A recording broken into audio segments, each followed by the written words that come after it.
This is Ian Lamont from Easy Genie, and today I'm going to be talking about why the 1870 federal census is particularly important to two types of genealogy researchers. If this video helps, please take a moment to like it and follow me, and let's get started. Actually, maybe the best place to get started is this very helpful chart that I found on RootsWeb, which basically compares the census information starting in 1790, going to 1940, every 10 years, the different types of data that could be found on the census. And in 1870, which is this column right here, if you go down, you can see for the first time the census asked about parents if they were foreign born. So the first group that the 1870 census is really important for are people whose parents might have immigrated the previous generation, or they themselves immigrated, because that information would be included in the 1870 census under columns number 11 and 12. So if these columns were checked off, you knew that whoever is listed in the row, their parents were born in another country. Unfortunately, if the parents were born in another country, it doesn't say where they were born unless the child themselves was also born in the same country. So that's group number one. The second group that this document is particularly important for are people whose ancestors were African American and they were formerly enslaved. And the 1870 census, for the first time, listed them by name. And this was a hugely important piece of information for anybody who's researching ancestors who were formerly enslaved. The 1870 census will list them by name, because before the U.S. federal census, they did not list them by name. Sometimes they were just, in the 1850 and 1860 slave schedule census, they were just like a check mark, and maybe their age was given, but no name. And so for many African Americans who are researching their roots, this is a really key document, because for one, besides listing their name, it also lists where they were born. So that gives additional clues about how they can go further back in time to determine who their ancestors were.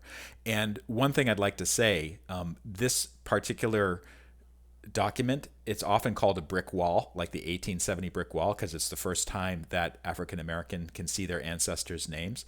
But actually, it's also a key to going back further in time. And one resource I'd like to point people to is the 10 Million Names project, if you go to 10millionnames.org.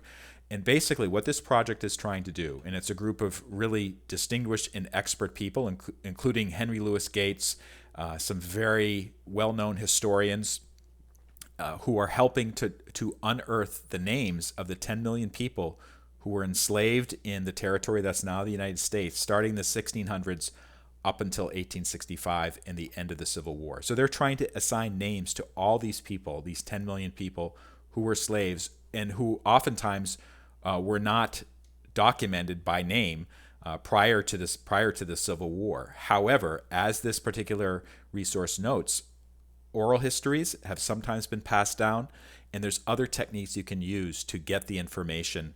Even if the census doesn't have it, maybe a deed or a will or some other piece of documentation has information about who they were. So this project is really, really important.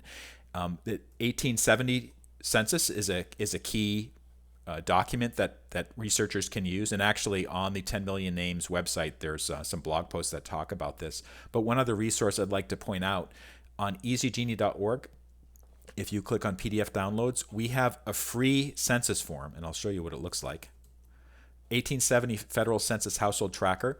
It's completely free to use. You can type into it. You can make as many copies as you need. And if you're researching your family, whether they had foreign-born parents, or whether they were African American, or whether it was just another group of people who were documented in the 1870 census, you can use this census tracker to kind of record the information, so you don't have to kind of use the original document, which may be hard to read or may have some errors on it. So this is a really helpful tool that we're giving out for free on the easygenie.org website, and you can check it out there. But basically, that's my summary of why the 1870 federal census is so important to these two groups of people in particular, and that is the parents were either born overseas, or they were African Americans and they were recorded on the U.S. federal census for the first time.